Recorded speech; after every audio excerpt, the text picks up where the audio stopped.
Hi everybody and welcome back to Let's Play Dragon Quest XI. So last time out we headed over to the ruins of Dundrasil to meet up with Rainbough after he took the Rainbough, after he nicked the Rainbough from us. And it was there that we found out that Rainbough is more than we thought he was. He's basically our granddad. And we were able to help him, you know, have a bit of a ceremony to say goodbye to his son-in-law and daughter. But anyway, so everything was going smoothly at that point, but then Hendriks and his band of arseholes has popped up again, and so we have to try and get the fuck out, and it's not going well. Well, we're in a bit of trouble, so we're surrounded on all sides by pricks. So we've got to try and fight our way out of this. I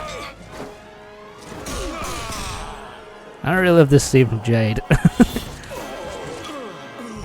It's just really well choreographed, and I really like the, you know, that it kind of shows off her, you know, badass side. They actually do a really good job early on of kind of showing how amazing and awesome Jade is with her combat abilities. So that's kind of cool. But yeah, apparently Hendriks' soldiers are a bunch of bitches, so they ran off and try and find him. We didn't get very far. Oh, here he is. Big boy with his big goatee. Oh, it doesn't have a... It's not a goatee. What is that? I think it's a Van Dyke. No, Van Dyke isn't that. That has a moustache, I think. Moustache. He just has like a little... He has chin fur. I suppose that's what I'll call it. He has chin fur. And nothing else, really. Ah, shit. We're in a bit of trouble here, boys. We're surrounded on all sides. So now we're going to have to fight this guy. Wow, he is a proper cunt. I mean, he's like, yeah, I'll deal with the Darkspawn. All the rest of you guys, you team, you know, I'll leave all of you to go up against one girl. It's not really fair.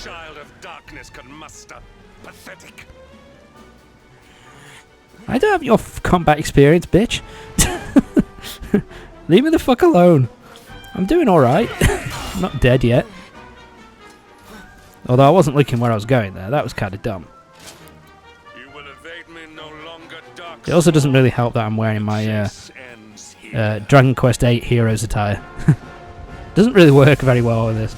Doesn't look badass enough. Oh, that's a cool shot. I do like that. I say that, but Jade's fought her way through. Hendrik, don't you dare!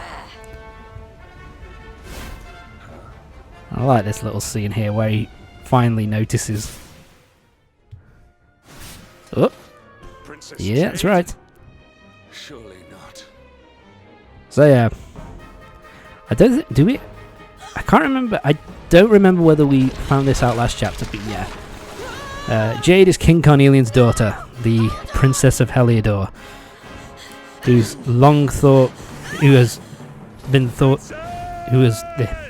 my brain's not working. Who was thought to have been dead this whole time after the attack by the monsters on Dundrasil. Hugs. So yeah. Yeah, we're going to get that little bit of a story in a bit. Actually, very soon, it's going to be the next bit that we're going to be going through. But yeah, so I won't talk about it yet. We're going to be seeing it momentarily. But yeah, we're in water, so, you know. Freezing cold. What the fuck? I'm in a cabin. How the fuck did I get here? Which, by the way, yeah... Jade managed to drag us here, so yeah, she's pretty strong, that one. that she was able to, you know, drag us both into this cabin, which is quite a distance away from where we fell, to be fair. So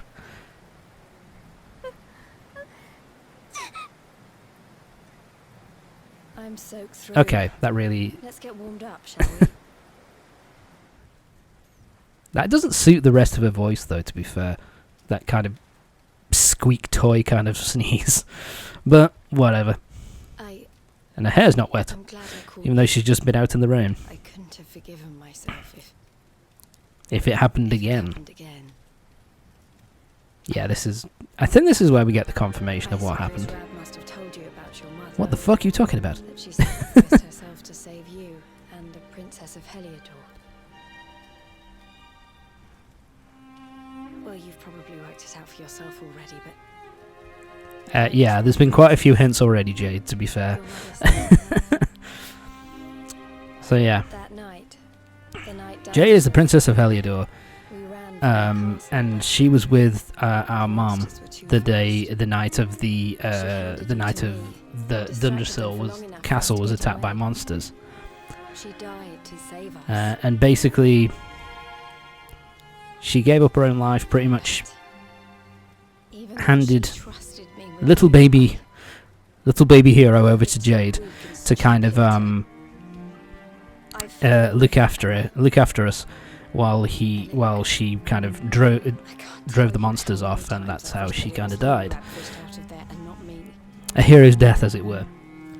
But Jade was still only a really little girl at that time, so she was just... We both fell into the water, into the river, and she was obviously really little, way too weak to keep a hold of us, and so she lost us. And we disappeared. And basically, she wound up on a beach, having been saved by Rab, and that's kind of why Rab and Jade have been together this whole time. Is that he kind of rescued her from what happened the night of the Dundersill, the night that Dundersill fell. And again, it's more kind of stuff. This is the first time. Actually, this is the first time it's mentioned. This is the first time it's mentioned that Rab has kind of a theory that the King of Dundersill has kind of been taken over by something, and that he's or that he's not in his right frame of mind. We should head back to Dundersill. And so we're going to be finding out more about that a bit later on. But it's needless to say, Rab has actually not been sitting on his arse the number of years that we've been away. He's been trying to find all the info for us. He's been trying to find a bunch of info on what's been going on with why Dundersill fell, what's going on with the King of Heliodor, and all that kind of thing. And so yeah, where we ended up is just within walking distance of a Dundersill. Shit, he's back.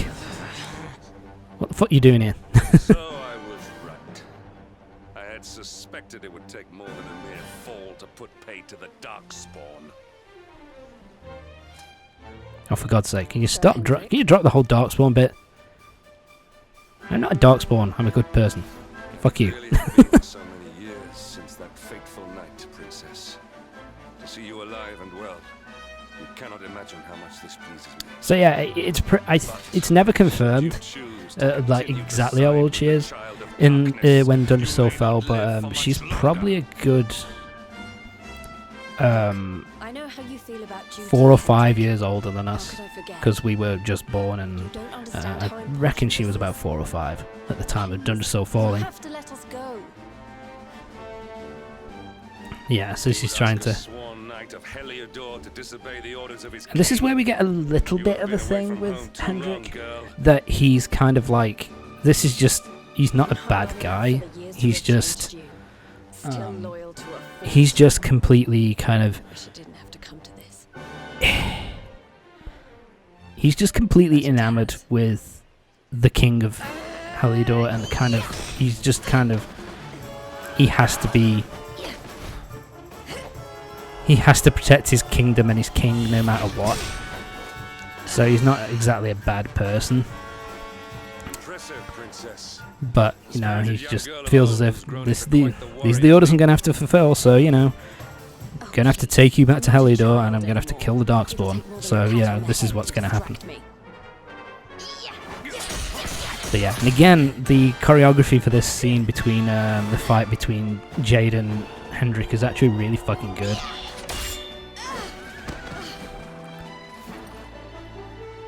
Oh god, she's down. That if you stand on the side of the Darkspawn, I will have no choice but to destroy you. So yeah, he's just basically like, if you're on his side, then I'm gonna have to take you down.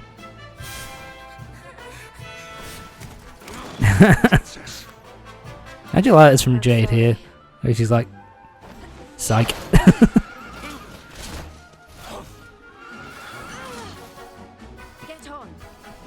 Kind of shows that there is a little bit of something there with Hendrik. That he's, you know, he still doesn't want to hurt Jade, no matter, even if he, you know, it's part of his orders to hurt, you know, get rid of anybody who's sided with the Darkspawn. So yeah, it's a little bit of, you know, that he's not. It's the first hint that we get where he's not a complete and total jackass and arsehole. He's just doing what he thinks is right and protecting, you know, king and country, basically. Look! He just follows orders a bit too closely, does old Hendrik. There you both are. Just accepts them without much thinking about it. Just about. No thanks to Hendrik and his men. So it's old Hendrik. I like how the rest of them were just hanging out here and Hendrik couldn't find them. How fucking useless is Hendrik? I doubt he'd have told us much. Well, if even he's out, He wouldn't have told us fuck all. the forces of He's evil must have a stronger completely and hold on utterly Heliodor than ever. blindly loyal to the king of Heliodor. The first time a once glorious kingdom had been brought low by monstrous powers, you know. Many years ago, a dastardly fiend destroyed an entire empire with his wicked ways. A legendary evil, So yeah, it's finally time to reveal the main villain of the piece. Mordegon. It's a cool name. I do really like the name Mordegon as a villain. Although that little thing there just kind of made me laugh. That it's kind of close up in on his face and it just pulls to the wide shot and everybody looking at him and not reacting. I don't know, I find it kind of funny. But yeah, Mordegon is the main villain of the piece, and he's the guy we're going to have to take down in order to save the world. Which is why you're going to have to stop him, laddie. The fate of the whole So yeah, world depends because on we're it. the Luminary, we're the ones who have to defeat him, because, you know, of course that's the fucking You were case. born to defeat the Dark One. But you'd be more than foolish It's always me, isn't it? to prepare. Fucking hell. He's a master of darkness, the like of which the world has never seen. Then we must make our way to Yggdrasil as soon as we can. The legends of Arborea tell of a means of fighting the darkness that can only be found there. So yeah, so this basically sets up what we're going to be doing for the next section of the game. Basically, Here you are, laddie. we need to defeat Mordegon in order to save the world. You'll be needing it. In order for us to defeat Mordegon and save the world, there is something hidden within the Will Tree, Yggdrasil, in order for that allows us to basically kill him and defeat him. So yeah, if we want to do that, we're going to need the Rainbough, which we've now got, which by the way I kind of like. Can you see anything? Looks kind of cool, kind of like a magic wand kind of thing. Fuck, nothing's happening. Don't tell me it's a dud. If that Noah sent us in a wild goose chase, I'll throttle him. He could have I'd pay to see told that. us it didn't work But anyway. before we wasted a zillion hours chasing it halfway across the world. Now, I'd like that for a JRPG to do that once. Just the thing that we finally got the thing which allows us to find the other things we need to defeat the main boss. Shit, it doesn't work. Guess he wins. Never gonna happen. My apologies. So yeah, this is where we have Rab and Jade join the party. So Rab is basically an attack mage, so he uses a lot of attack magic, but he also uses metal claws as weapons. So he can actually, he's like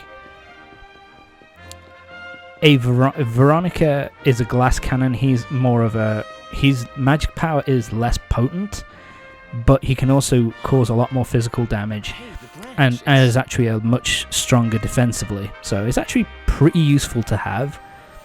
Although I tend to stick with Veronica most of the time, just because she learns a lot more magic spells that are a lot more powerful. So yeah, the Yggdrasil. So yeah, the Rainbough's opened up. So yeah, there are 6. Yeah, there are 6 coloured orbs that we need to find. That, when placed in this pedestal, will lead us to the top of Yggdrasil. So that's what we need to do next. That's the next part of the game, going around the world finding these 6 orbs. Nice and easy, yeah? Anyway, as I was saying, then we got Jade. Jade is actually someone who, once I got her in my party, she stayed in for the entire time, because she's a physical powerhouse. Like, she really does cause a lot of damage. And in the second third of the game, she's actually has a lot of, she learns an ability which is really fucking strong, but I'll talk about that later. Basically, Jade uses, the weapons that Jade uses is that she uses either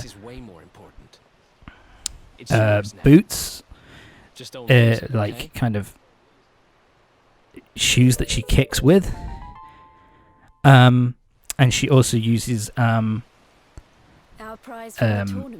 spears, similar to Serena. So yeah, but Jade is really fucking strong. She can hit really hard, and especially she has a couple of moves called multi-thrust and multi-kick, which hit for multiple attacks, and she can really deal out the fucking pain when she wants to. So yeah, and basically, remember the red orb right at the beginning of the game, or the early part of the game, where that Eric had? Yeah, that's one of them. And just luckily, Rab also has one. He has the yellow orb, so we've got 2. We need another 4 to find. So the next section of the game is just going all over the world, searching for the other 4 coloured orbs. Oh, I do remember a fairy tale about a giant pearl sinking to the bottom of the ocean. And this is important, because this kind of sends us on the direction where we need to go next. Basically, we need to head back to Puerto Valor to get help from Don Rodrigo. Here it is. We need to get information from him so that he can open the gates so that we can head into the open ocean. And that is going to take us to the next part of the game where we need to, which that pretty much what that does is it fully opens the entire world, so that the entire world map, so that we can go anywhere at that point, wherever the hell we want to go. Sylvando doesn't seem too happy about having to go see Don Rodrigo. I wonder why. We'll find that out. We don't really find out much about that until the second third of the game, so it's gonna be a while before we find out about that. But yeah, so next part we're heading back to Puerto Valor, so that we can speak to Don Rodrigo, so that he can open up the gates, so that we can head into the to the open sea, and hopefully find out more about this orb that was this giant pearl which was sunk to the bottom of the ocean. So yeah, see you next time.